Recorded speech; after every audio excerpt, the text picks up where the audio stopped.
Ministère d'autres Christo, une communauté de foi engagée, conduite sous l'onction de l'appel de Dieu, pasteur Mathieu Rodon, visionnaire de l'œuvre. Notre mission est d'apporter un enseignement profond et accessible à tous, basé sur l'enseignement du Christ.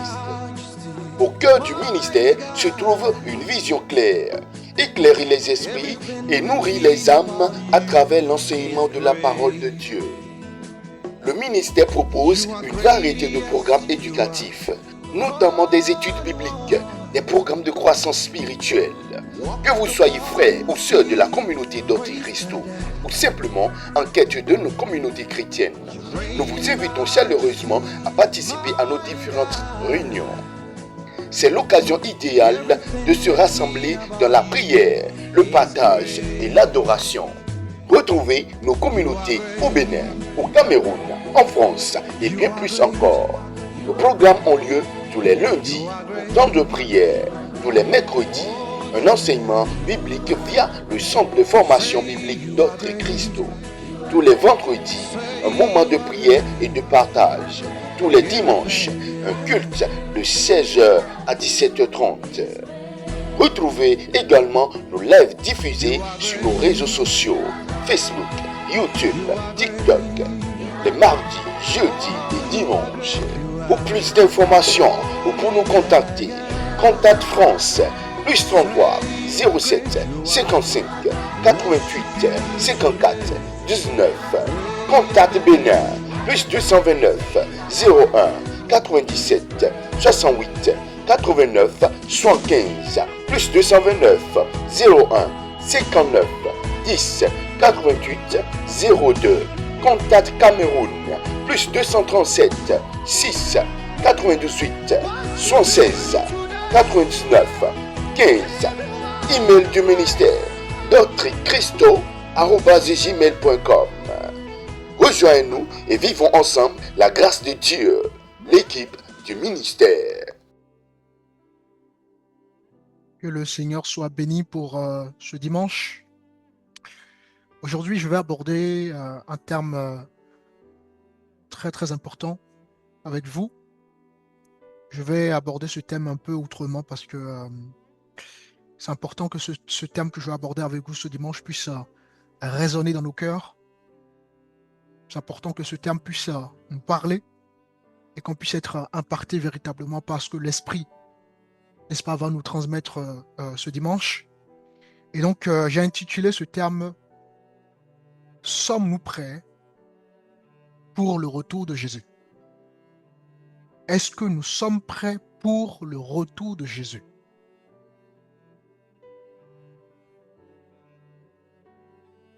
Beaucoup dans nos communautés ont déjà perdu de vue la vision du Seigneur. Beaucoup ont déjà oublié le retour de Jésus. Beaucoup ont oublié, n'est-ce pas, que Dieu nous a donné une promesse, à savoir qu'il reviendrait.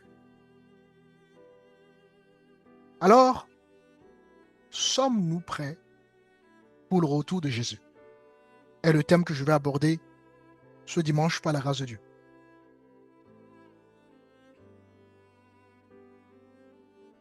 Bien-aimés, vous devez comprendre que le retour de Jésus, c'est une promesse certaine dans la Bible. Le retour de Jésus, c'est une promesse certaine dans les Écritures.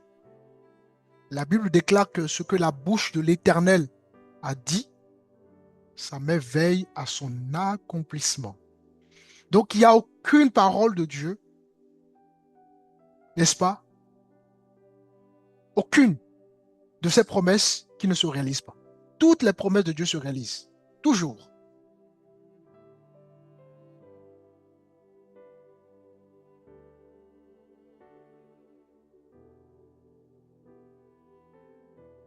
Jésus revient et beaucoup de chrétiens, n'est-ce pas, ont complètement perdu de vue cette vision-là.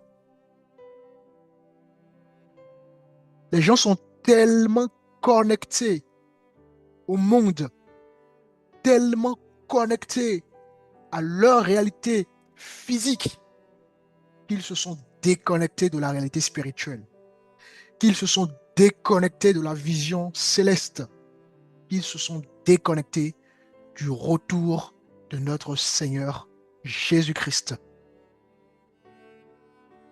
Voyez-vous la vie que nous sommes en train de mener là, vous et moi, c'est une vie qui est constituée d'un plan divin. C'est une vie qui est constituée d'un but divin. Dieu nous invite, n'est-ce pas, à garder de façon précieuse ses promesses. Et comme aujourd'hui je veux parler du retour du Seigneur, Dieu nous appelle à garder cette promesse dans notre cœur parce que Jésus revient, les amis. Et ce n'est pas d'aujourd'hui. Nous sommes à la porte plus que jamais. Tous les signes prophétiques qui ont été annoncés pouvant nous permettre d'identifier à quelle période nous sommes sont là. Pratiquement tous les signes sont présents. Les apôtres ont prêché ça. Le retour du Seigneur était proche. Et quand Jésus était venu pour sa mission terrestre, il nous a donné une promesse par rapport à son retour. Mais combien s'en souviennent? Il y a un regard fixé sur cette promesse de Dieu. Les gens ont été tellement emballés dans la vie quotidienne. Les gens sont tellement connectés à la souffrance terrestre. Les gens sont tellement attachés au matériel du monde. Les gens sont tellement attachés à la richesse terrestre. Oui, il faut que je sois riche. Oui, il faut que je puisse amasser des voitures. Si je ne suis pas riche, n'est-ce pas, je ne suis pas enfant de Dieu. Vous devez être riche, vous devez être ceci.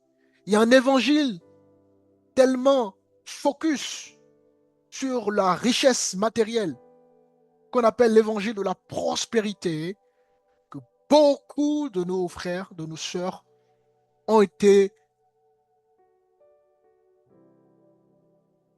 emballés dans ce système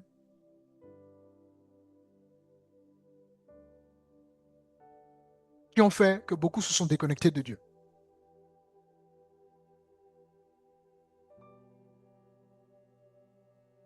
Sommes-nous prêts pour son retour?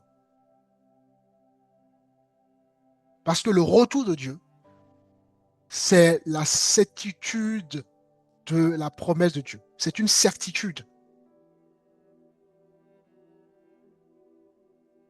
Jésus, dans sa mission terrestre, il avait promis qu'il reviendrait. Et cette espérance, vous devez le savoir, est toujours au cœur de notre foi. Celui qui n'a pas cette espérance, quelque part, n'est plus dans la foi. Et pour ceci, nous allons effectuer notre première lecture rapidement dans le livre de Jean. Jean chapitre 14, le verset 1 dira ceci. Que votre cœur ne se trouble point. Croyez en Dieu et croyez en moi. Il y a plusieurs demeures dans la maison de mon Père. Si cela n'était pas, je vous l'aurais dit. Je vais vous préparer une place. Et lorsque je m'en serai allé et que je vous aurai préparé une place, je reviendrai et je vous prendrai avec moi, afin que là où je suis, vous y soyez aussi. Alléluia. Amen. Amen. Voilà une espérance qui est claire. Ici, dans ce verset, Jésus dit quoi concrètement? il nous dit déjà que notre cœur ne soit pas troublé. En d'autres termes, soyez-en rassurés par rapport à mes promesses. Ne soyez pas inquiets de ce que je vous dis, parce que si je dis quelque chose, cela arrive. Et par rapport à mes promesses, vous êtes appelés à être en paix vis-à-vis de mes promesses. L'homme avait besoin d'être sauvé. Il fallait qu'un homme vienne. Il fallait que Jésus soit né de la Vierge Marie. Il fallait qu'il puisse vivre comme nous. Parce qu'il a abandonné, n'est-ce pas, sa demeure céleste. Il a abandonné sa condition céleste. Il s'est dépouillé de sa gloire.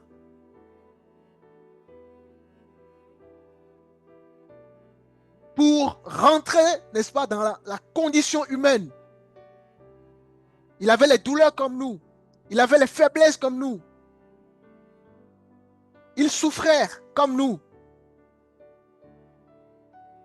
Et il fallait qu'il passe par cela pour justement vivre une vie sans tâche. Pour vivre une vie exemplaire. Et cette vie d'exemplarité qu'a eu Jésus nous a permis d'être là où nous sommes aujourd'hui, vous et moi. Parce qu'il fallait un homme qui n'a point péché pour que nos péchés, notre condamnation soit transférée. Nous méritions d'être condamnés. Nous méritons d'être punis par Dieu parce que nous avons offensé Dieu et nous offensons Dieu dans nos vies de tous les jours par nos transgressions, par nos pensées, par nos actions. Et au lieu d'être condamnés, Dieu transfère, n'est-ce pas, notre condamnation vers son Fils, qui lui a vécu de façon parfaite, afin que vous et moi, nous puissions bénéficier de cette vie que nous avons aujourd'hui.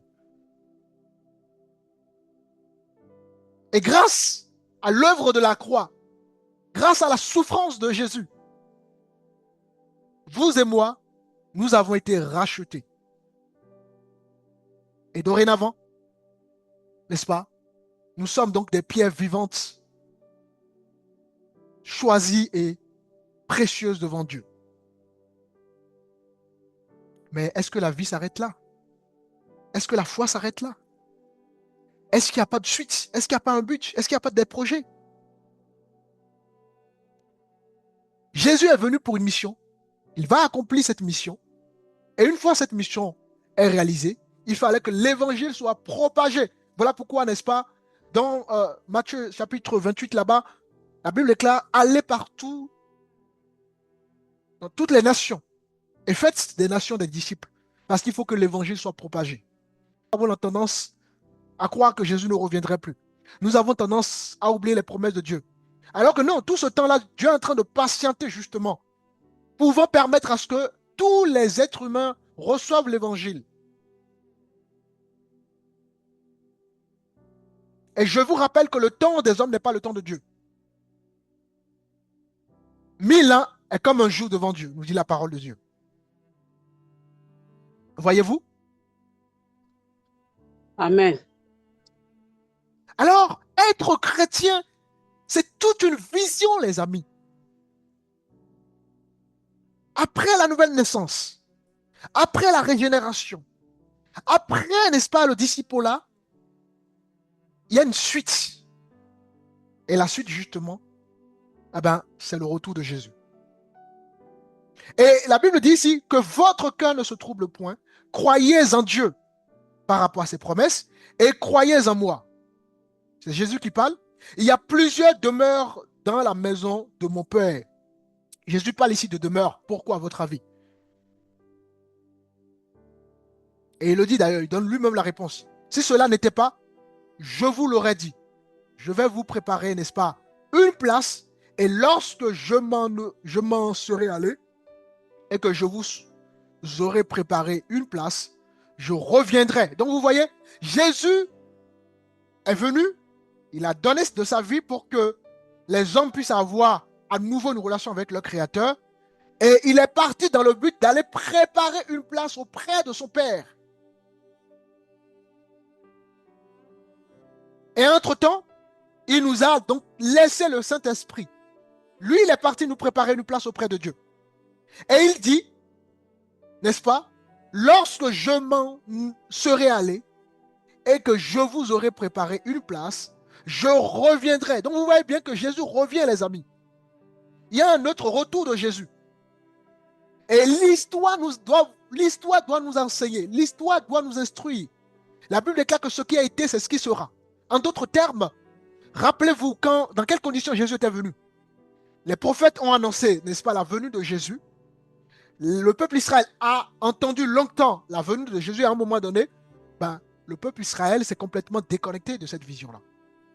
Vous savez, entre le dernier livre de l'Ancienne Alliance, donc l'Ancien Testament, Malachie, et le livre de Matthieu, il y avait un silence total de Dieu. Un silence total. Et donc, Jésus était venu au moment où le peuple israélien ne s'y attendait pas. Jésus était venu au moment où, dans un contexte où le peuple israélien était dominé par les Romains. Jésus était venu dans un contexte où le peuple israélien était complètement détourné de Dieu. Jésus était venu dans un contexte où le peuple israélien, n'est-ce pas, était dans une vie religieuse. Voilà le contexte dans lequel Jésus était venu. Et beaucoup n'ont pas reconnu le Messie. Et pourtant, n'est-ce pas, depuis la naissance, le bas âge des Israélites, on les enseignait déjà la Torah. Donc, chaque enfant savait qu'il y a un Messie qui devait venir. Mais quand Jésus était venu, n'est-ce pas, beaucoup l'ont négligé, beaucoup l'ont méprisé. Parce qu'ils pensaient que Jésus devait venir sur un cheval, n'est-ce pas, disant que moi je suis le Messie. Ou bien Jésus allait venir changer la condition politique dans laquelle ils étaient. Parce que le peuple israélien à l'époque pensait que Jésus allait venir pour changer justement leurs problèmes politiques. Ils n'ont pas vu, n'est-ce pas, Jésus venir. Beaucoup. Alors, de la même manière que Jésus est parti, il nous donne cette promesse qu'il reviendrait. Et je vous prendrai avec moi, afin que là où je suis, vous y serez aussi. Alors, qui Jésus va prendre? Bien évidemment, ses disciples, ses enfants qui vont vraiment garder la vision.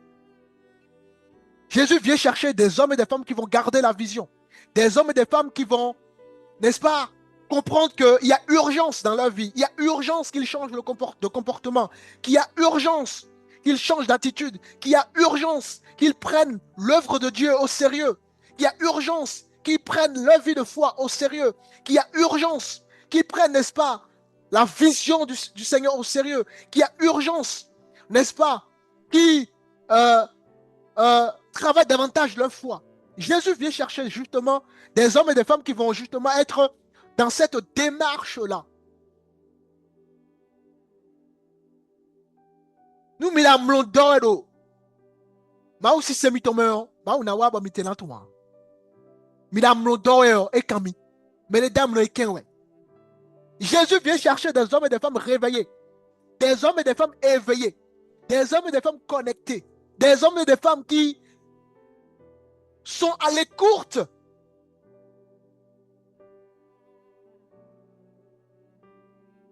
Je reviendrai. Allez demander au peuple Israël s'il savait à quel moment Jésus était venu. Beaucoup, là, 100% de ce peuple vous dirait non. Même quand il était venu, on l'a rejeté. On l'a crucifié. Et pourtant sautait notre Messie. Pensiez-vous que Jésus allait venir, n'est-ce pas, en nous disant oui, je serai là? Pensiez-vous réellement que les choses vont changer? Non, les amis. Jésus reviendrait de la même manière qu'il était venu autrefois. Alors sommes-nous prêts? Dans le livre, il y a beaucoup, tout l'ensemble des différents chapitres, des différents livres des Écritures en parlent. Nous n'aurons pas le temps d'aborder tous les versets qui abordent ce sujet. Donc, nous allons essayer de voir quelques versets bibliques qui nous parlent justement du retour de Jésus. Alors, nous sommes cette fois-ci dans le livre de Actes chapitre 1 Actes chapitre 1, le verset 10 dit ceci. Et comme il avait les regards fixés vers le ciel pendant qu'il s'est allé, voici deux hommes vêtus de blanc leur apparut.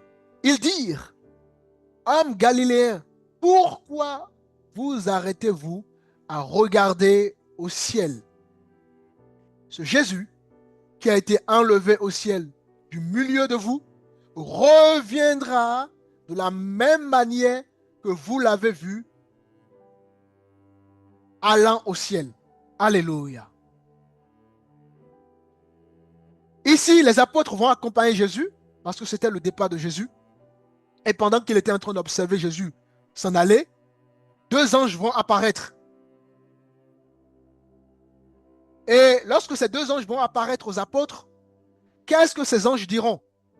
Ils diront ceci. Pourquoi vous arrêtez-vous à regarder au ciel? Ce Jésus qui a été enlevé au ciel au milieu de vous reviendrait de la même manière que vous l'avez vu allant au ciel. Donc vous voyez que il y a vraiment une promesse vis-à-vis du retour de Jésus. Jésus reviendrait. Ce n'est pas un conte de fées. C'est vraiment une réalité. Et cette réalité, n'est-ce pas, beaucoup de nos frères, beaucoup de nos sœurs l'ont perdu. Alors, nous sommes dans Apocalypse chapitre 22. Est-ce que quelqu'un peut me lire rapidement le verset 12?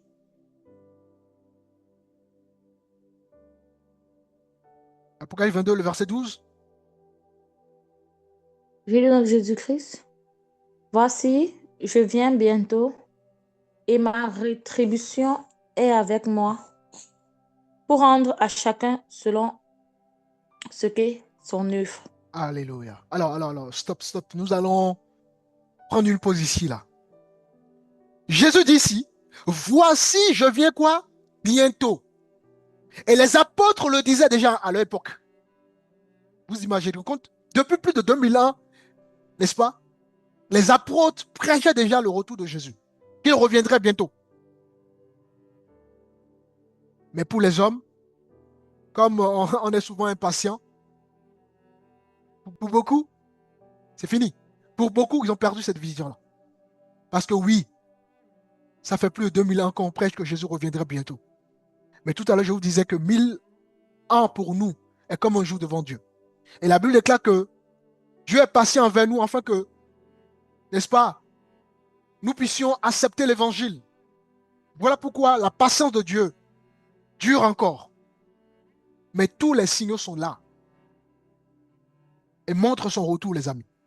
Nous qui sommes les chrétiens des temps de la fin, nous sommes à la porte du retour de Jésus, plus que jamais. Voici, je viens bientôt et ma rétribution. Waouh! Donc Jésus reviendra rétribuer. Et ma rétribution est avec moi pour rendre à chacun selon, n'est-ce pas, ce qu'est son œuvre. Mon frère, ma soeur, quelle est ton œuvre? Parce que Jésus revient rendre à chacun selon son œuvre. Quelle est ton œuvre? Donnes-tu de l'importance à Dieu?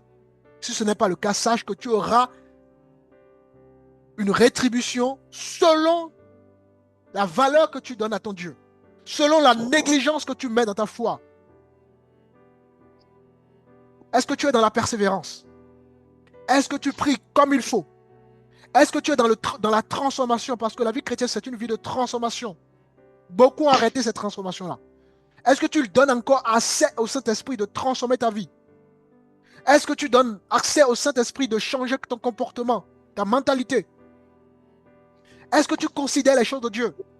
Est-ce que tu fais partie de ceux qui allument leur caméra sur les réseaux sociaux et qui critiquent l'Église, qui critiquent les hommes de Dieu, qui critiquent la pratique de l'Église, qui donnent des leçons à l'Église? Est-ce que tu fais partie de ceux qui rejettent la Bible, disant que la Bible c'est la parole des hommes? La Bible ne suffit pas. Je n'ai pas besoin de la Bible pour comprendre ce que Dieu dit, pour connaître la voix de Dieu. Est-ce que tu fais partie des gens qui ne méditent plus la parole de Dieu? Est-ce que tu fais partie des gens qui ont abandonné, n'est-ce pas, la fréquentation de l'église? Est-ce que tu fais partie des gens qui méprisent les serviteurs de Dieu? Est-ce que tu fais partie des gens, n'est-ce pas, qui n'honorent pas, n'est-ce pas, leur paix dans la foi? Est-ce que tu fais partie des gens qui ne manifestent pas l'amour de Dieu? Est-ce que tu fais partie des gens qui vivent en solo? Est-ce que tu fais partie des gens qui ne donnent pas de la valeur à Dieu? Quand la valeur, l'importance que tu donnes à Dieu, quel est l'amour que tu manifestes dans ta vie? Quel est le regard que tu as du royaume céleste? Quel est ton désir pour la transformation, pour l'enseignement? Quel est ton encouragement pour faire avancer l'œuvre de Dieu? La dernière fois, tu as contribué à l'œuvre de Dieu, ça date de quand? La dernière fois, tu as fait une offrande à l'œuvre de Dieu, ça date de quand?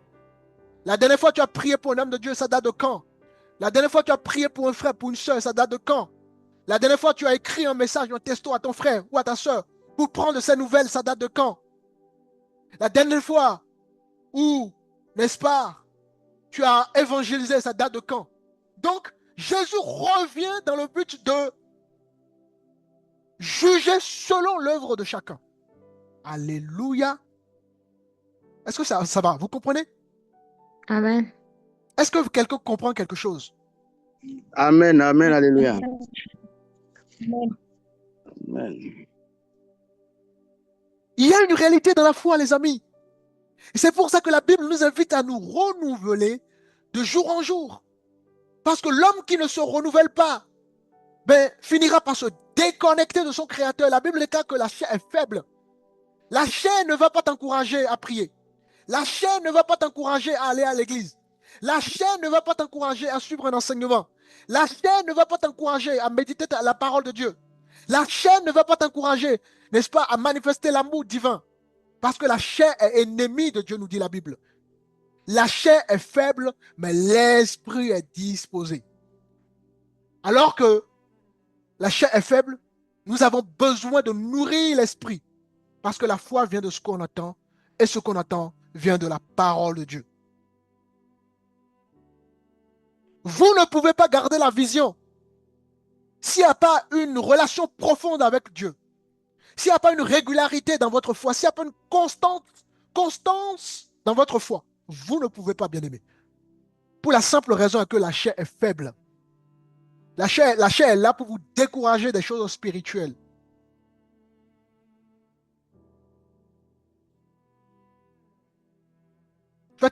Faites un test.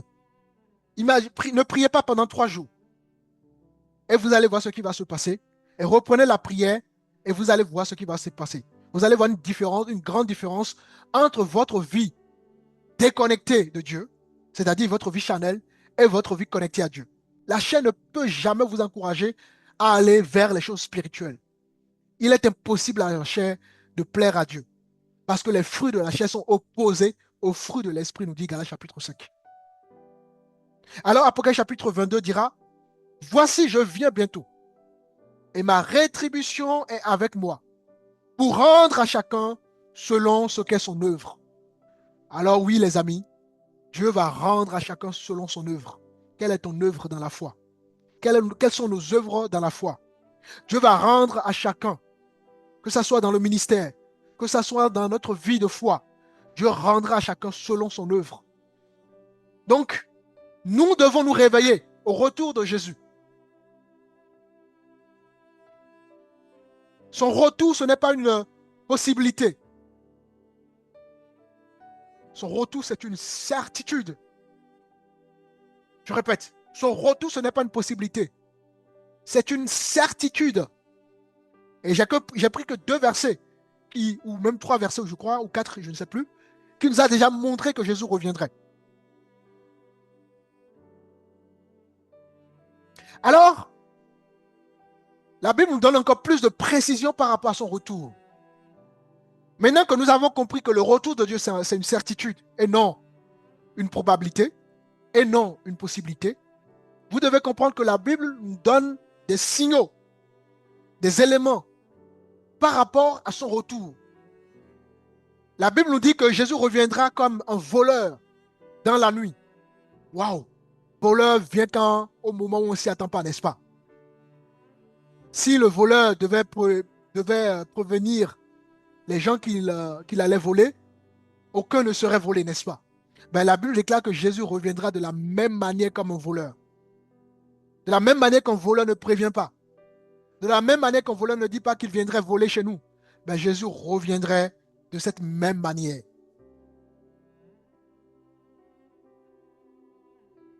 Les apôtres nous ont avertis que son retour sera soudain et inattendu. Alors, quand on comprend que Jésus reviendrait de façon soudaine, ben cela nous invite à travailler notre foi tous les jours.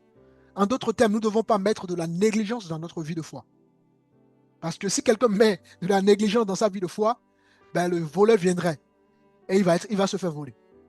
Quelqu'un qui met de la négligence dans sa vie, il se fera voler. Donc la vie chrétienne, c'est une vie où nous devons être à l'écoute. Nous devons être renouvelés chaque jour. Nous devons être connectés à Dieu. Nous devons être en perpétuelle remise en question de nous-mêmes, de notre foi. Nous devons être en perpétuelle remise en cause de certaines choses. Parce que Jésus reviendrait de façon soudaine. Il viendrait de façon inattendue. Et pour cela, je vous invite dans le livre de Matthieu chapitre 24. Matthieu chapitre 24, la Bible déclare, nous sommes dans le verset 42. Je lis rapidement. Veillez donc, puisque vous ne savez pas quel jour votre Seigneur viendra. Sachez-le bien, si le maître de la maison savait à quelle heure de la nuit le voleur doit venir, il veillerait et ne laisserait pas percer sa maison. C'est pourquoi, vous aussi, tenez-vous prêts, car le Fils de l'homme viendra à l'heure où vous n'y penserez pas. Waouh! Jésus viendra quoi? Il viendrait où on ne penserait pas. C'est ça le retour de Jésus. Sommes-nous prêts pour le retour de Jésus? Je peux finir ce culte ce soir et Jésus revient. Nous pouvons dormir tout ce soir et Jésus revient. Sommes-nous prêts? Est-ce que tu es prêt, mon frère, ma soeur, pour ce retour-là? Soyons sincères. Est-ce que nous sommes prêts vraiment pour le retour de Jésus? Parce qu'à tout moment, Jésus reviendrait. Ça se trouve, je suis en train de parler de ça. Et à la fin de notre culte, Jésus revient. Hein? Sommes-nous prêts? Nos familles sont prêtes? Nos enfants sont prêts? Sommes-nous prêts? Ça se trouve à la fin de ce culte. Jésus serait là.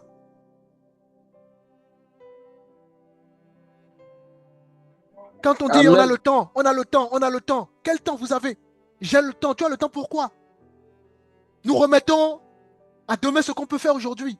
Non, j'ai le temps de connaître Dieu. Non, j'ai le temps de suivre Dieu. Non, j'ai le temps de méditer. Non, j'ai le temps d'aller à l'église. Non, j'ai le temps d'aller aux enseignements.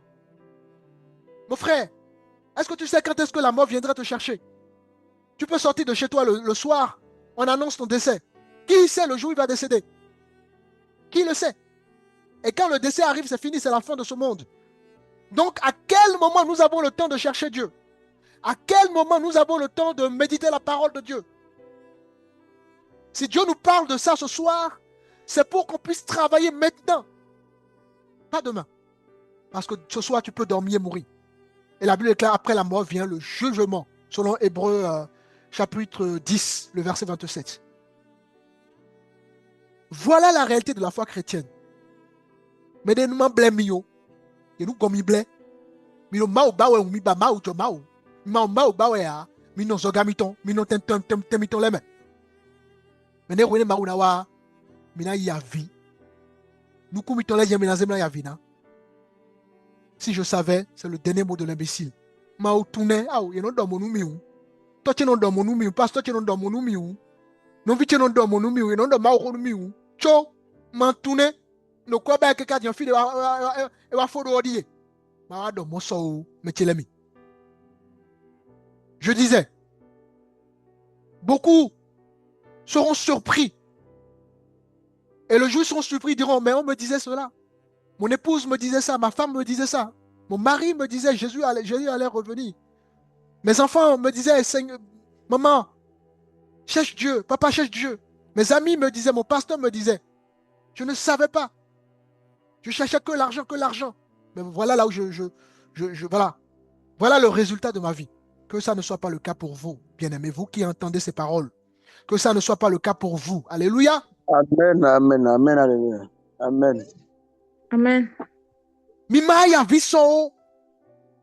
Yeme kuwa mama ule nu esi khami beto me biwe na bazu jo bla ba mau. Me biwe na bazu jo. Mina gbomeleji, mina tafo mele, mina gbomeleji. Mais quand couleur, ça c'est what we want no jijon here, mia. C'est le moment à jamais de chercher Dieu.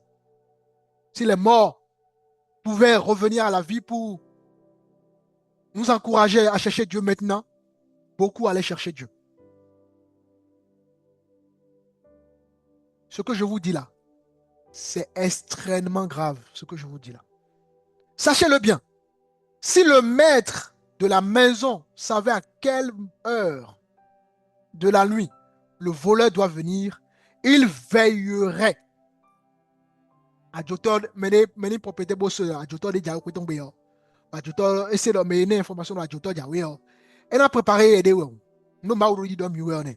Quelqu'un qui veut se faire voler et qui reçoit l'information qu'il allait se faire voler, il va se préparer, n'est-ce pas? Ben c'est la même chose. La Bible déclare que si le maître de la maison savait à quelle heure de la nuit le voleur doit venir, il veillerait et ne laisserait pas percer sa maison. Si les gens savaient que Jésus allait venir demain, vous allez voir, beaucoup vont ranger leur vie. Beaucoup vont se sanctifier. Nos églises seront blindées parce qu'ils savent que le maître revient demain. C'est ce que le verset est en train de nous dire. Mais comme on ne sait pas à quel moment Jésus revient, ben dès le début de la phrase, on dit veillez donc. Et donc, Dieu nous invite à veiller à notre foi dans notre vie de tous les jours. C'est pourquoi, vous aussi, tenez-vous prêts, car le Fils de l'homme viendra à l'heure où vous n'y penserez pas. Donc la Bible nous invite à quoi? À nous tenir prêts. Et comme nous ne savons pas le jour où Jésus reviendrait, eh ben nous devons nous tenir prêts quoi? À tout moment, tous les jours. Tu peux être dans ta douche et Jésus revient. Tu peux être en train de faire la cuisine, Jésus revient. Tu peux être au chantier, Jésus revient. Donc, tu dois être prêt à tout moment. Alléluia. Amen. Est-ce que quelqu'un comprend quelque chose? Amen, alléluia. Amen. Amen. Amen. Amen. 1 Thessaloniciens chapitre 5, le verset 2, rapidement, nous dit ceci. Car vous savez bien, vous-même, que le jour du Seigneur viendra comme un voleur. Vous voyez, la Bible insiste beaucoup là-dessus, hein, que Jésus viendra comme un voleur. Dans la nuit. Donc la nuit, ce n'est pas forcément la nuit physique. La nuit, c'est pour nous parler un peu du chaos. D'accord? Jésus reviendra au moment où il y aura des bruits de guerre, il y aura des difficultés, des problèmes, où il y aura des gens qui vont abandonner la foi, où il y aura des gens qui seront dans le sommeil, où il y aura des gens qui vont être dans la chair. C'est en ce moment que Jésus reviendrait. La nuit, où tout le monde dort. D'accord? Ce n'est pas pour rien que le mot nuit est là, parce que c'est la nuit qu'on dort. Donc, dormir dans le sens spirituel du terme, c'est-à-dire au moment où on va être négligent. C'est au moment où on va être négligent dans la foi. C'est au moment où on va être négligent dans le ministère. C'est au moment où on va être négligent dans notre vie spirituelle. C'est au moment où on va être négligent dans notre vie de méditation. C'est au moment où on va négliger l'église, on va négliger les enseignements. On va négliger la transformation, n'est-ce pas, du Saint-Esprit dans notre vie. C'est au moment où on va négliger les choses de Dieu. C'est en ce moment-là que Jésus reviendrait. Et la Bible dit, la Bible d'ailleurs a prophétisé, hein, la Bible déclare que lorsque le Fils de l'homme reviendrait, trouverait-il la foi? Donc Jésus reviendrait où? Au moment où il n'y aura presque plus de foi, où les gens vont abandonner la foi, où les gens vont, n'est-ce pas, abandonné la marche chrétienne. C'est dans le chaos, de la même manière que Jésus était venu, au temps des Juifs où ils étaient sous la domination romaine. Ben, Jésus reviendrait dans une période, dans un moment où il y aurait un refroidissement spirituel des gens. Il y aurait la guerre, il y aurait la famine, il y aurait les tremblements de terre. C'est en ce moment que Jésus reviendrait. Et sommes-nous pas dans ce temps-là? Sommes-nous pas dans ce temps? Y a-t-il pas de guerre? Y a-t-il pas de difficultés? Y a-t-il pas le monde, la vérité qui s'est transformée en mensonge? Y a-t-il pas de l'égoïsme? Y a-t-il pas l'insensibilité? Quel temps sommes-nous, bien-aimés? C'est en ce moment que Jésus reviendrait. Et donc, le jour du Seigneur viendra comme un voleur dans la nuit. Donc voilà au moins l'un des caractéristiques pouvant nous permettre de savoir à quelle période à peu près Jésus reviendrait. Et nous avons compris, Jésus reviendra au moment où, n'est-ce pas, nous serons dans un assoupissement spirituel. Et le verset continue. Quand les hommes diront paix et sûreté, alors une ruine soudaine les surprendra, comme les douleurs de l'enfantement surprennent, n'est-ce pas, la femme enceinte. Vous voyez l'exemple qu'on donne? La femme enceinte, au moment où l'enfant doit arriver, l'enfant ne prévient pas. Soudainement, elle va commencer par ressentir des douleurs. N'est-ce pas? Ben, c'est la même chose. Jésus reviendra de façon soudaine, au moment où on va commencer par sentir des douleurs physiques et spirituelles. Il y a beaucoup de chrétiens aujourd'hui qui sont persécutés. Pensons à nos frères qui sont persécutés. Prions pour nos frères. Il y a ce qu'on appelle la persécution physique, mais il y a aussi la persécution morale, la persécution spirituelle. Et surtout en Europe, il y a une persécution, n'est-ce pas, spirituelle, à un point où les gens n'ont pas idée. N'est-ce pas, les gens, en Europe, il y a tout pour détourner les gens de Dieu.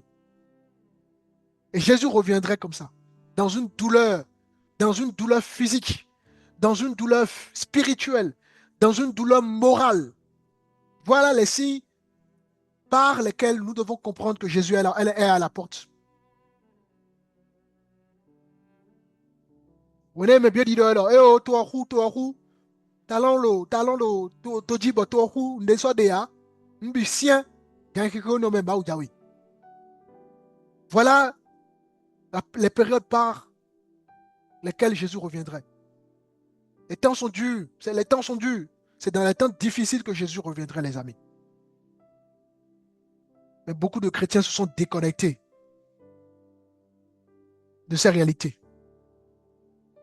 Les chrétiens sont devenus des plaignards. Ils se plaignent à tout bout de champ. Rien ne va. Mais à tout moment,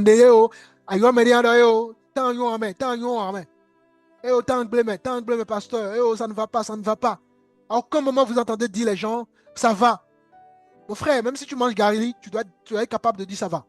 Si tu ne dis pas ça va, c'est qu'il y a un problème. Arrêtez de vous plaindre. Et comprenez que les temps dans lesquels nous sommes sont des signes qui doivent nous montrer que Jésus est à la porte plus que jamais. Amen. Amen. Amen. Amen.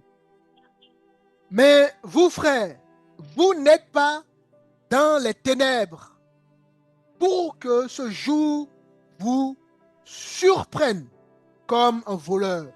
Et donc, la Bible dit ici que nous ne sommes pas dans les ténèbres pour que justement ce jour nous surprenne. La Bible sous-entend quoi en disant cela?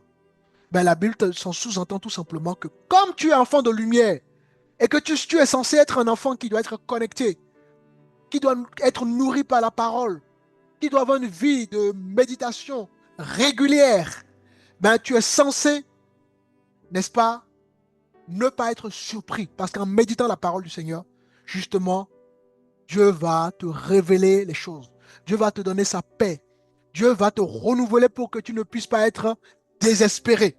Mais quand vous ne méditez pas vos Bibles, quand vous n'allez pas dans les églises, quand vous insultez les pasteurs sur vos réseaux sociaux, quand, je ne sais pas, vous faites vos chichis, mais c'est normal que vous soyez déconnectés. C'est normal que vous ne soyez plus des enfants de lumière. C'est normal.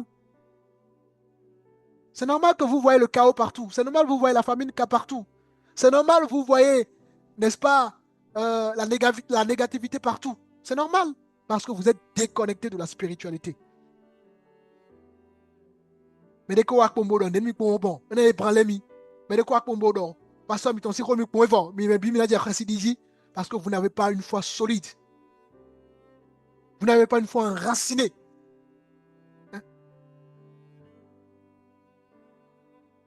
La Bible dit, normalement, vous qui êtes des chrétiens, vous qui êtes des serviteurs, vous qui êtes des hommes de foi, vous qui êtes des enfants de lumière, ce jour ne devrait pas vous surprendre en réalité. Mais malheureusement, force est de constater que beaucoup ne sont plus des enfants de lumière. Beaucoup se sont déconnectés, n'est-ce pas, de la vie spirituelle. Parce que la vie spirituelle, il faut la nourrir. Hein. Si vous ne la nourrissez pas, c'est fini. Résultat, c'est la déconnexion. Mais mensonno ba Bible ton hein. Mais mensonno à misa, mais mensonno ne bien, mais moi parce que la chair est faible. Celui qui ne médite plus, celui qui n'a plus cette régularité dans sa vie spirituelle, mais à un moment donné, il va tomber dans la chair parce que la chair est faible.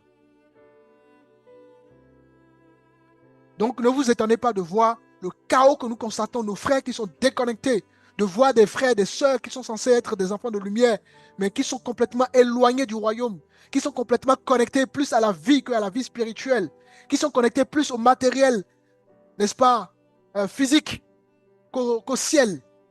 C'est normal. Parce que la Bible est claire. Mais vous, frères, vous n'êtes pas dans les ténèbres pour que le jour vous surprenne comme voleur. Alors, nous sommes dans 1 Pierre chapitre 2. On va plutôt prendre chapitre 3. Le verset dit ceci. Le jour du Seigneur viendra comme un voleur. Waouh, vous voyez à quel point la Bible insiste sur ça? Viendra comme un voleur, viendra comme un voleur, viendra comme un voleur. Vous voyez à quel point, et quand la Bible insiste comme ça, nous devons prêter attention à cela. Donc 1 Pierre chapitre 3, le verset 10 dit, le jour du Seigneur viendra comme un voleur. En ce jour, les cieux passeront avec frasse. Les éléments embrasés se dissoudront et la terre avec les œuvres qu'elle renferme sera consumée. Jésus vient bientôt. Et nous ne savons ni le jour, ni l'heure. Alors, je vous repose la question, sommes-nous réellement en train de veiller? Parce que la Bible déclare, veillez donc. Mon frère, depuis ce matin, as-tu médité ta parole? As-tu prié? Est-ce que tu as mis en pratique les enseignements aujourd'hui? Donc, sommes-nous réellement en train de veiller, chers amis?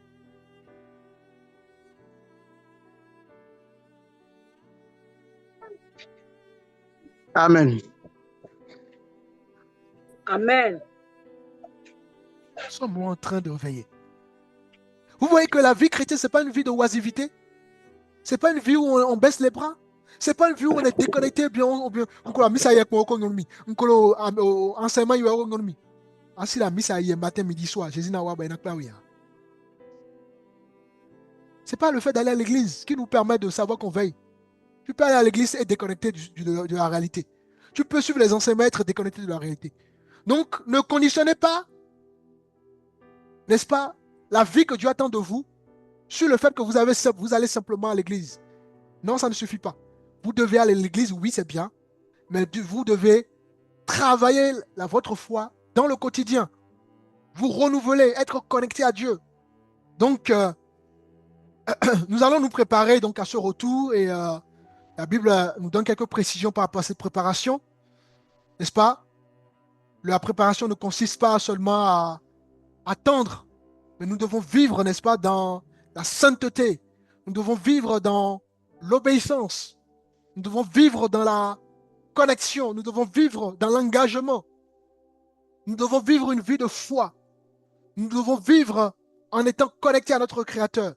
Et pour cela, je vous invite dans le livre de Hébreux chapitre 12. Hébreux chapitre 12, le verset 14. Hébreux 12, verset 14.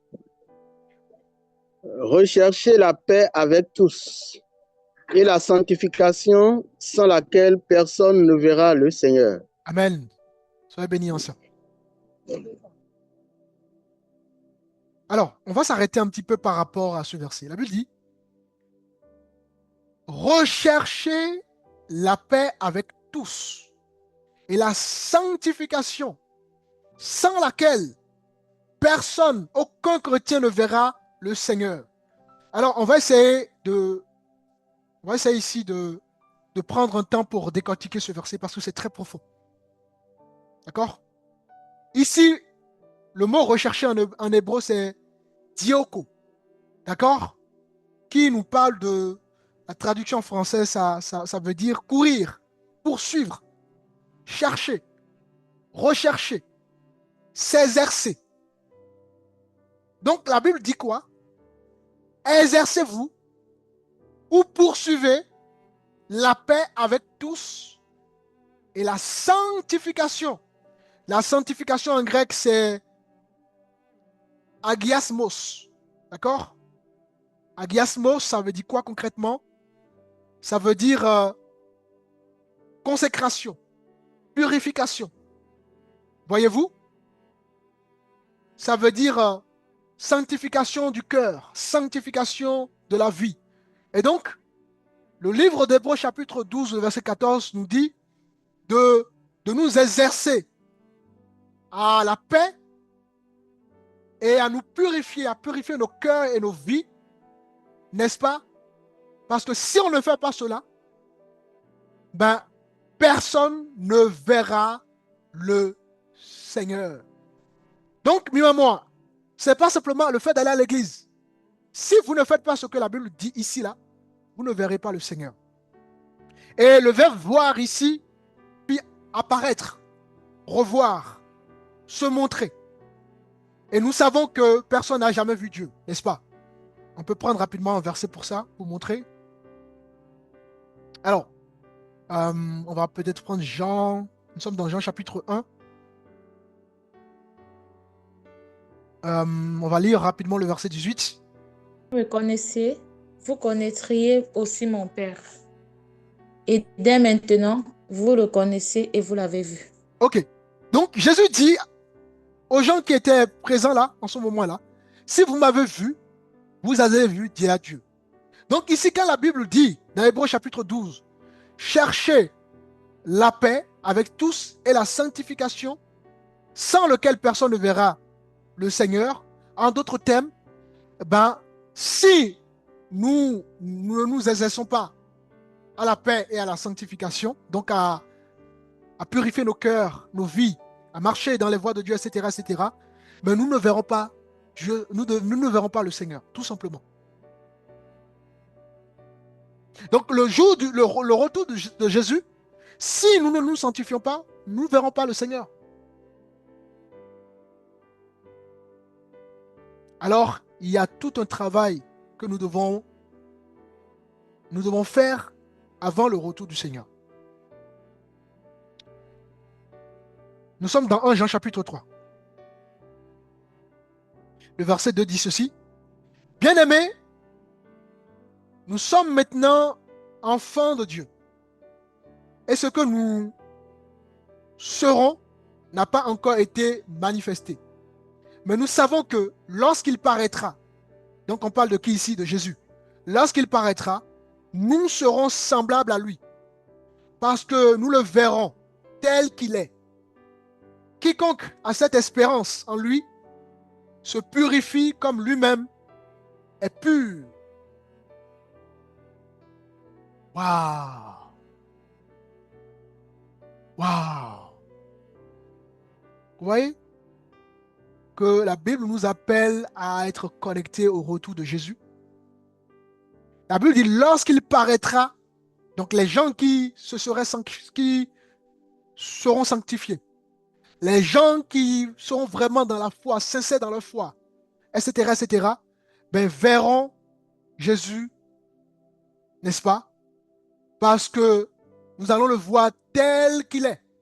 Et la Bible dit, continue en disant ceci, quiconque Donc, mene budo espérance et non quiconque a cette espérance en lui se purifie comme lui-même est pur. Donc, en ayant cette espérance, c'est-à-dire en gardant dans nos vies, dans nos pensées, dans nos cœurs, et en y travaillant, sachant que Jésus revient nous chercher, eh ben, nous allons pouvoir nous purifier. Parce que, celui qui sait que Jésus revient, et qui sait que Jésus reviendra comme un voleur, va pouvoir faire un travail sur soi-même. Mais celui qui perd cette espérance ne pourra pas faire cette expérience sur lui-même. C'est ce que le verset dit.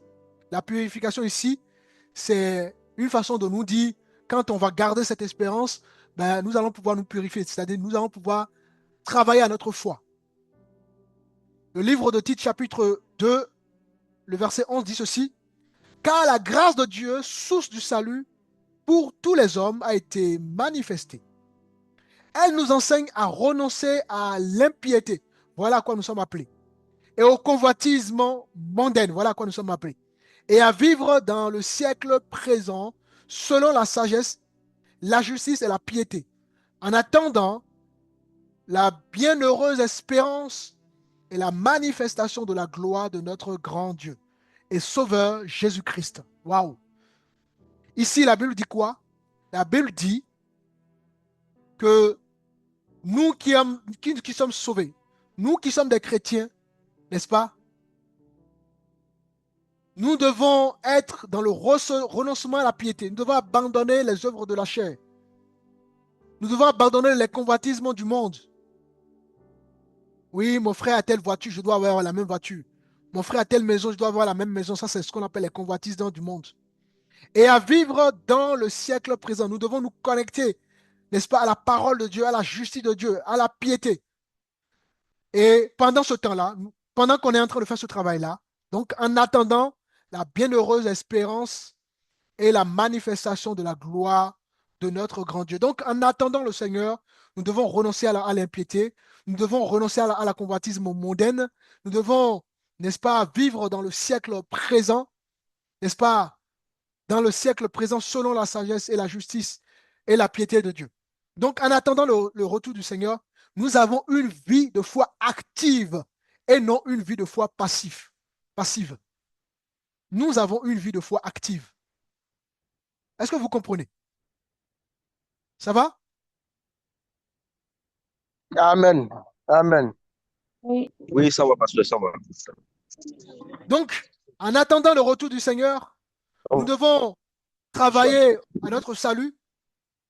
La Bible déclare dans Matthieu chapitre 24, le verset 45, quel est donc le serviteur fidèle et prudent que son maître a établi sur ses gens pour leur donner, n'est-ce pas, la nourriture au temps convenable. Heureux ce serviteur que son maître, en son arrivée, trouvera faisant ainsi. Donc, en attendant que, n'est-ce pas, le Seigneur revienne, Dieu nous appelle à travailler dans son service. Le ministère doit continuer à travailler avec rigueur, avec sérieux. Les frères et sœurs qui font déjà un travail doivent continuer, n'est-ce pas? Donc, voyez-vous, nous devons continuer à travailler. Dieu nous appelle vraiment à travailler notre vie de foi. La Bible déclare dans Philippiens chapitre 2, nous sommes dans le verset 12, la Bible dit, « Ainsi, mes bien-aimés, comme vous avez toujours obéi, travaillez à votre salut avec crainte et tremblement. » Donc, vous voyez que la vie chrétienne, la vie de foi, c'est vraiment une vie où l'on doit travailler sa foi. Si tu ne travailles pas ta foi, eh ben, ne sois pas surpris. Quand Jésus reviendrait, eh ben, tu serais vraiment surpris, agréablement surpris de ce qui va t'arriver. Parce que qu'est-ce qui va nous arriver? Nous sommes dans Matthieu pour voir un peu ce qui va nous arriver. Regardez un peu ce qui va nous arriver le jour où le Seigneur reviendra. Nous sommes dans Matthieu chapitre 25. On va prendre le verset 31 qui dit ceci. Lorsque le Fils de l'homme viendra dans sa gloire avec tous les anges, donc il viendra avec tous les anges, et il s'assied sur le trône de sa gloire, toutes les nations seront assemblées devant lui, et il séparera les uns avec les autres. Donc, au retour de Jésus, Dieu va séparer les uns avec les autres. Comme le berger sépare les brebis avec les boucs, et il mettra les brebis à sa droite, donc les églises, il va mettre l'église à sa droite, les vrais chrétiens, les vrais hommes, les vraies sœurs qui ont marché avec Jésus, qui ont été fidèles dans leur foi, qui ont pris l'œuvre de Dieu à cœur, qui ont travaillé leur foi, qui ont grandi en étant spirituellement matures, qui ont travaillé dans le ministère, qui ont été fidèles, qui ont prié pour le ministère, n'est-ce pas? Ben, Jésus va mettre ces derniers à sa droite. Et les boucs, ça nous parle des infidèles, les païens, les incrédules, les religieux, les gens qui ont abandonné Jésus, les gens qui prétendaient être des chrétiens, mais qui ne le sont pas, des gens qui n'ont rien compris de la vie chrétienne, des gens qui ont vécu une vie religieuse, pensant véritablement qu'ils sont sur le bon chemin, les gens qui ont rejeté Dieu, les gens qui ont vécu selon leur philosophie, selon leur mentalité, les gens qui ont rejeté la Bible, qui ont rejeté l'œuvre de la croix, les gens qui ont négligé la Bible, qui ont dit que la Bible c'est écrit par les hommes, et pour cela, ils n'ont pas besoin de la Bible. Les gens, n'est-ce pas, qui ont négligé leur vie de foi, qui ont abandonné les églises, les gens qui ont négligé, qui ont méprisé les ministères, qui ont vilipendé les ministères sur les réseaux sociaux, qui ont parlé mal des ministères, des gens qui ont insulté leurs parents, les gens qui ont négligé leurs frères, qui n'ont pas manifesté l'amour, les gens qui n'ont pas mis de, voilà, qui n'ont pas fait en sorte que l'œuvre avance, qui ont été des radins. Ils ont trouvé 1000 francs aujourd'hui, ils ont tout mis dans leur ventre en oubliant de mettre ne serait-ce que 100 francs dans l'œuvre de Dieu. Les gens, n'est-ce pas, qui ont fait n'importe quoi dans leur vie, ben, etc., n'est-ce pas? Ils sont des boucs, ils sont représentés par des boucs. Et qu'est-ce que la Bible dit? La Bible dit que les boucs seront, n'est-ce pas, et les boucs à sa gauche. Donc Dieu va mettre ces hommes et ces femmes dont je viens de donner tout un tableau, hein, tout un schéma. Dieu va mettre ces hommes-là à sa gauche.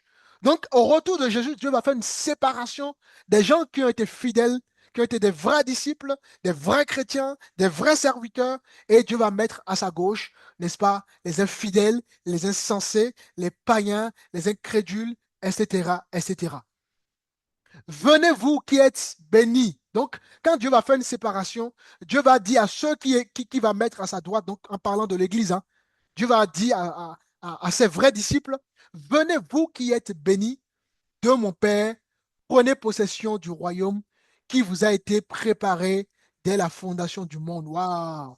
Voilà ce qui t'attend, mon frère, ma soeur. La bonne nouvelle dans la foi, c'est que ceux qui marcheront avec Jésus, ceux qui seraient fidèles dans la marche, ceux qui vont chercher Jésus avec sincérité, avec fidélité, ceux qui vont prendre l'œuvre de Dieu à cœur, le ministère à cœur, ceux qui vont être respectueux vis-à-vis des serviteurs de Dieu, ceux qui vont être fidèles vis-à-vis de leur épouse, ceux qui vont être respectueux de leur mari, ceux qui vont être respectueux de leurs parents, ceux qui vont être des maris dignes de ce nom, ceux qui vont être des véritables chrétiens, ceux qui vont, n'est-ce pas, craindre Dieu même dans la persécution, ceux qui ne vont pas abandonner leur foi, même quand ils vont manger le gari, même quand ils n'auront rien dans le frigo, ceux qui vont persévérer malgré le rejet des hommes, ceux qui vont vivre la solitude malgré l'incompréhension des hommes, ceux qui vont vivre la galère, même si, n'est-ce pas, ils auraient pu être riches dans la facilité, mais qui ont rejeté la facilité pour vivre dans la galère,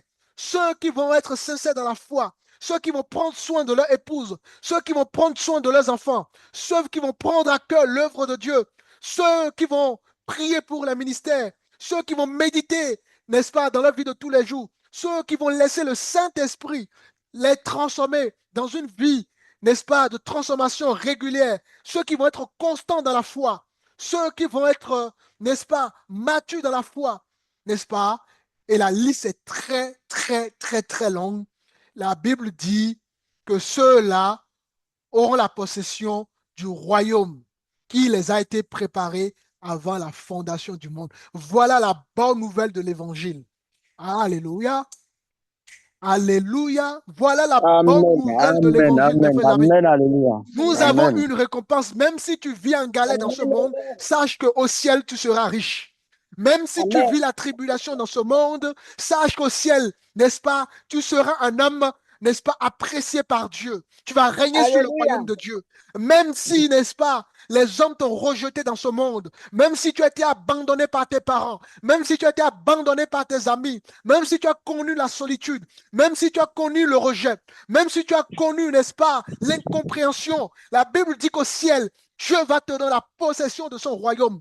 Même si, n'est-ce pas, pour un plaisir éphémère, tu as accepté, n'est-ce pas, de ne pas tomber dans les plaisirs éphémères, afin de pouvoir garder, n'est-ce pas, ta foi ferme, afin de ne pas rentrer dans la compromission. La Bible dit que au retour de Jésus, tu auras une récompense. La Bible appelle les chrétiens à persévérer parce que nous serons récompensés de notre persévérance. Nous serons récompensés de notre fermeté. Nous serons récompensés d'avoir été fermes dans la foi. Nous serons récompensés d'avoir été persévérants dans notre foi. Nous, on va considérer, n'est-ce pas, les maisons de ce monde comme des choses qui n'ont pas de valeur.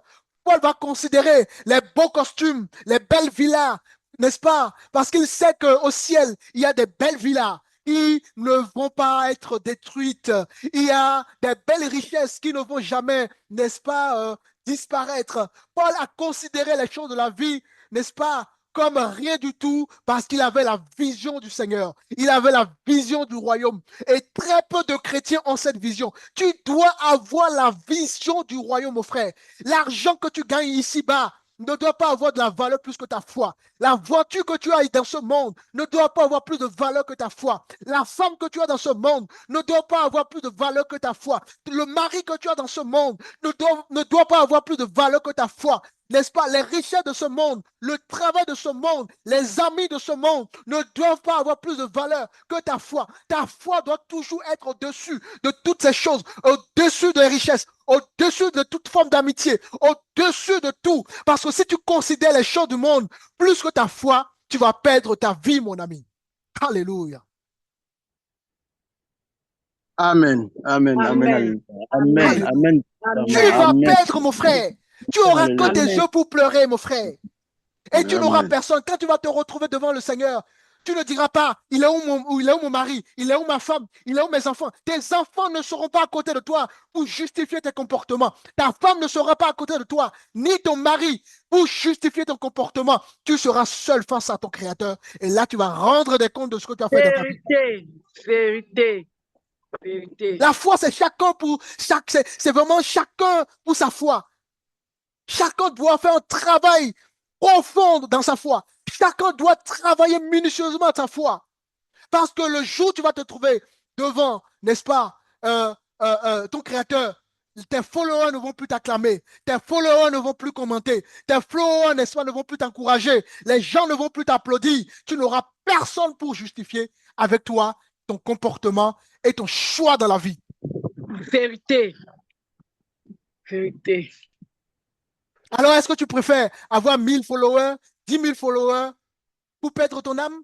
Tu préfères avoir des commentaires, des gens qui t'applaudissent, c'est bien ce que tu fais, alors que tu fais mal les choses, que sauver ton âme? Tu préfères, n'est-ce pas, t'occuper, soi-disant, n'est-ce pas, des affaires du monde et perdre ta foi? Parce que quand tu vas mourir, tu ne pourras pas apporter avec toi tes richesses. Ça, ne l'oublie jamais. Il y a des gens qui ont travaillé, qui ont mis de l'argent de côté parce qu'ils veulent tellement réaliser quelque chose. Et le jour où ils sont prêts pour commencer par réaliser, ils sont décédés. Alors, je vous pose la question, l'argent qu'ils ont travaillé, qu'ils ont mis de côté là, ça revient à qui, finalement? Ça revient à qui? La personne. Personne. Ça revient aux gens qui n'ont pas travaillé. Qui n'ont pas travaillé. Mais il m'a dit, ah ouais, non, quoi tu es, ton team de blade, tu es, hein? Ton team de blade, tu es, hein? Alléluia.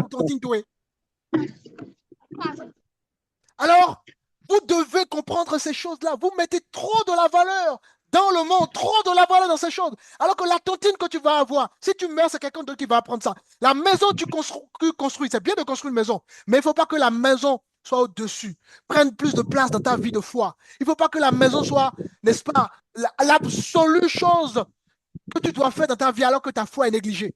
En revanche, quand tu as travaillé ta foi, quand tu sais que tu es en règle avec le Seigneur, quand tu sais que tu es sérieux dans ta foi, il n'y a pas de problème.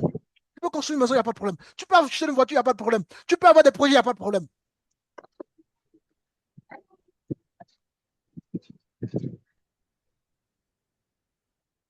connaîtrez la vérité vous affranchira.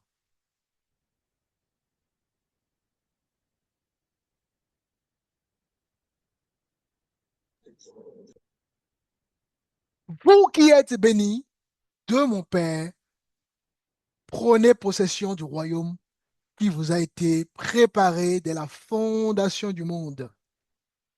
J'aimerais pouvoir faire partie de ceux qui prendront possession du royaume de Dieu. Alors, nous sommes dans cette fois-ci Apocalypse chapitre 22.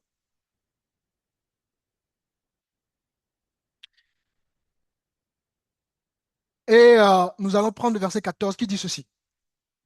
Heureux ceux qui lavent leurs robes. Alors, robe ici, c'est d'accord, ce sont des métaphores, hein, d'accord? Donc, la robe ici, ça a un sens spirituel. Sache que tu as une robe spirituelle que tu as portée. En d'autres termes, c'est ta vie. Ton cœur, ton âme, ton esprit. Et la Bible dit, heureux ceux qui lavent leur robe. De quoi allons-nous laver notre robe? Ben, du péché, de la vie du monde. Est-ce que vous comprenez?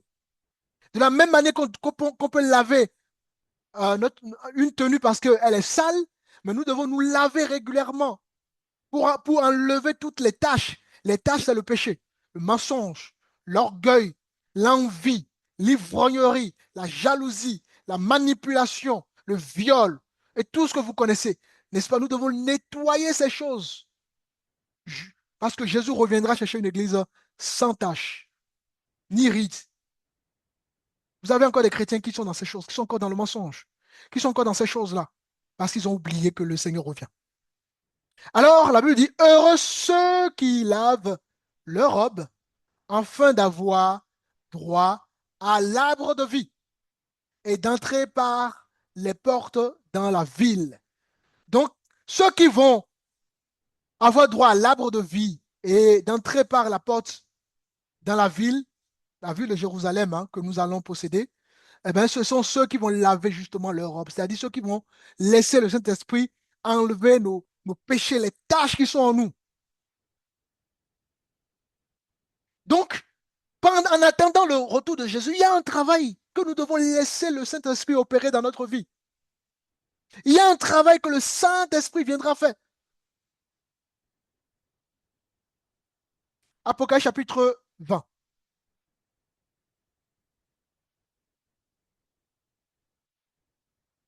Apocalypse chapitre 20, le verset 12 dit ceci. Et je vis les morts, les grands et les petits, debout, devant le trône. Des livres furent ouverts et un autre livre fut ouvert, celui qui est le livre de vie, et les morts furent jugés selon leurs œuvres, d'après ce qui était écrit dans ces livres. Donc, nous serons jugés selon nos œuvres. Je nous encourage à mener des bonnes œuvres, et pas des œuvres charnelles, mais des œuvres de Dieu. Alors, vous avez vu, hein, la Bible nous exhorte à veiller. La Bible nous appelle à être prêts. La Bible nous appelle à nous sanctifier. La Bible nous appelle à travailler pour le Seigneur. La Bible nous appelle à laver nos robes, qui est l'image du péché. La Bible nous appelle à être passifs ou passives, n'est-ce pas, dans la foi. Et nous avons appris que Jésus reviendrait, n'est-ce pas, parce que c'est une certitude et non une possibilité. Et il reviendrait comment? Il reviendrait il reviendra, pardon, comme un voleur. Alors la question qu'on se pose, sommes-nous dans la sanctification au regard de ce qui a été partagé? Sommes-nous en train d'accomplir l'œuvre de Dieu? Beaucoup n'ont-ils pas négligé l'œuvre de Dieu? Beaucoup n'ont-ils pas négligé le ministère? Sommes-nous vigilants ou assoupis? Beaucoup ne sont-ils pas plus connectés au monde qu'à l'Église? Au point même parfois aujourd'hui maintenant que les gens se permettent même de critiquer des oints de Dieu, ne sachant pas que tout ça, ce sont des malédictions qu'ils attirent sur leur vie. Vous devez faire très très attention parce que si vous avez la malchance que l'homme de Dieu que vous critiquez, il est choisi par Dieu, alors vous aurez des problèmes avec Dieu. Que chacun puisse dire comme Jean dans Apocalypse chapitre 22, on a lu tout à l'heure, Amen Seigneur, change ma vie. Viens Seigneur.